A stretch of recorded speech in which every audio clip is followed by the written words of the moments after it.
Bien-aimés dans le Seigneur, soyez bénis et que l'amour de Dieu vous couvre. Nous sommes dans notre émission à l'heure du salut qui passe. C'est notre chaîne YouTube avec notre grand thème. Ça fait plus d'une année qu'on exploite ça, la saison de matérialisation. Dieu t'a promis, Dieu le fera. Il est tellement fidèle et rien ne peut l'empêcher à faire ce qu'il a décidé de faire. Il t'a promis, il le fera. Et je me dis, c'est parce que beaucoup de gens témoignent. Il y a quelqu'un qui m'a appelé et a dit, apôtre, Dieu a fait dans ma vie. Il m'a même rappelé l'une des émissions que j'avais données il y a une année. Il a dit, apôtre, le jour que tu donnais cette émission, je disais, ça c'est moi, l'apôtre est en train de me parler. Et voilà, aujourd'hui, je suis dans la gloire. Dieu a fait. Saison de matérialisation, Dieu fera ce qu'il a dit. Car il l'a dit lui-même. Dieu n'est pas un fils de l'homme pour se repentir, se contredire. Hein? Il n'est pas un fils de l'homme pour mentir. Hein? Non, non. Je ne sais pas pourquoi j'avais dit ça. Vous savez, ce jour-là, j'étais trop fatigué. C'est sorti seulement comme ça. Non. Quand Dieu a dit, Dieu fait. Et ce que Dieu fait, c'est propre, c'est correct, c'est digne, c'est exact. Alors, nous sommes en train de parler comment vivre cette matérialisation des promesses, ce que Dieu t'a promis. Tout en vous rappelant que la promesse est plus forte que la maladie. Donc, quand il y a la promesse, la maladie ne fera rien. Parce que Dieu est appelé à t'introduire dans ce qu'il a dit. Ça, c'est le Dieu que moi je prêche. Amen. Alors, comment vivre la matérialisation de la promesse? Parmi les choses on a dit beaucoup de choses. Il faut servir Dieu, il faut aimer, il faut. Mais nous avions commencé un grand sous-thème. Là, nous parlons de la délivrance. On a parlé de beaucoup de choses, beaucoup. Et on en parlera encore. Il y a beaucoup d'éléments qui vont intervenir. Et nous parlons maintenant de la délivrance par la fidélité. La fidélité provoque la délivrance, et physique, et spirituelle, et matérielle. La délivrance financière, c'est la provoquée, bien aimé dans le Seigneur, par la fidélité.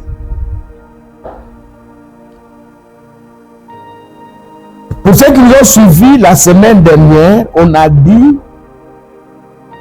la fidélité à la parole amène Dieu à faire ce qu'il a dit. Parce que vit sa parole. Qu'est-ce qui va empêcher à Dieu à ne pas faire? Il ne fera pas si je ne vis pas sa parole. Mais si je vis sa lettre, sa parole, il le fera. Que Dieu soit loué. Si je vis sa parole, Adonai le fera. Première dimension de la fidélité, c'est la fidélité en tant que chrétien à la parole. Pas à ma coutume, pas à mes traditions, mais à la parole. Quand je deviens chrétien, je me crois aux traditions. Je me crois aux coutumes. Maintenant, ma vie est gérée par la parole. Je ne peux pas mélanger des choses. Je ne peux pas mélanger des choses. Je suis chrétien, je vis la parole. Vous avez vu le Jésus-Christ, tout ce ministère, il disait toujours, n'est-ce pas, il est écrit. N'est-ce pas, il est écrit. Il a vécu la parole. Et Josué nous dit, méditez la parole afin d'agir fidèlement. C'est alors que vous réussirez. Beaucoup de chrétiens ne réussissent pas dans la vie parce qu'ils sont loin de la parole. Nous venons à l'église, on dit amen quand on prêche. Nous nous promenons avec des enseignements dans nos téléphones. Quand nous sommes à la maison, nous suivons des enseignements à la télé. Mais il est très difficile pour nous de vivre ce que nous suivons. Très difficile. C'est comme un élève qui est au cours chaque jour, il ne s'absente jamais. Mais le jour des examens, des épreuves, on lui pose des questions par rapport au cours suivi. Il ne sait pas répondre. Il échoue. Et il y a des chrétiens qui échouent parce qu'ils ne savent pas vivre selon la parole. Deuxième dimension de la fidélité qui nous amène à la délivrance, c'est la fidélité par rapport aux engagements. Ecclésiaste chapitre 5, verset 5. Dieu n'aime pas les insensés, qui font des vœux pour ne pas les accomplir. J'ai découvert un verset dans Matthieu qui dit que votre oui soit oui, que votre non soit non. Car tout ce qu'on y ajoute vient du diable. Beaucoup de gens ne sont pas fidèles à leurs engagements.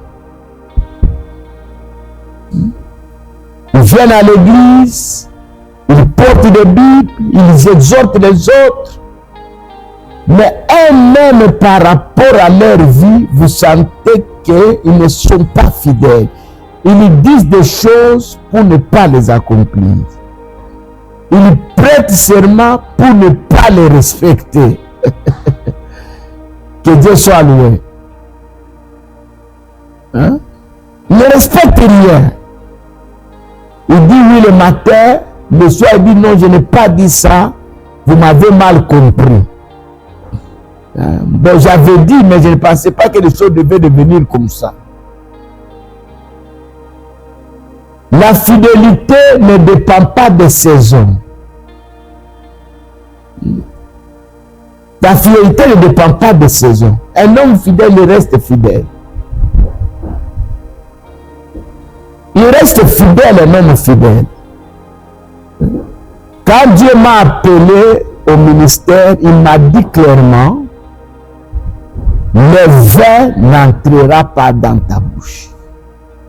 Il ne m'a pas parlé de pourcentage de vin. Il ne m'a pas parlé de ça. Lui, il m'a dit le vin. Si on écrit seulement 20, ça n'entrera pas dans ta bouche. Le jour que tu oseras, je vais te dépouiller de mon sacerdoce. Une fois j'étais en voyage quelque part, seul. On m'a donné mon repas, on m'a présenté le vin. Seul. Seul physiquement, mais spirituellement, j'avais mon collaborateur. Il était là, l'Esprit de Dieu. J'ai dit à celui qui m'a offert le vin, non, non, moi je ne prends pas le vin. Il dit non, papa, il dit non. Dieu m'a dit. La force de mon ministère, c'est la fidélité à ce que Dieu m'a dit. Je deviens fort lorsque je respecte ce que Dieu m'a dit. Je deviens faible lorsque je ne le respecte pas. Et la personne me dit, mais ici qui te verra? Il n'y a ni membre de ton église, ni quelqu'un de ta famille, c'est loin. Très loin, dans un pays très éloigné. Je lui ai dit, non, le problème ce n'est pas que les gens me verront. Le problème c'est l'engagement. Vous avez pris quelque chose de tout, retournez. Vous vous êtes marié, donnez la dot. Vous êtes fidèle. Beaucoup de chrétiens vivent avec des femmes à la maison, des années. C'est tous les Africains, les Congolais. Il a l'argent pour donner la dot, mais il sent qu'il ne peut pas donner. Et ils connaissent des problèmes comme ça dans le mariage, l'instabilité, ils ne comprennent pas. Beaucoup de gens viennent dans nos églises, quand on peut se mettre debout, je vais faire ça, je vais acheter ceci, cela. Et puis il n'a jamais fait ça. C'est que si tu me donnes le travail, je vais te servir avec mon argent. Même la dîme ne me donne pas. C'est si tu me guéris de ma maladie, je vais te servir avec force, avec zèle.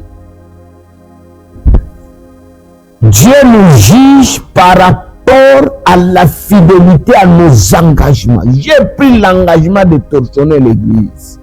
J'ai pris l'engagement d'être intercesseur. J'ai pris l'engagement d'être au protocole. Dieu me voit. Je vais nourrir les orphelins.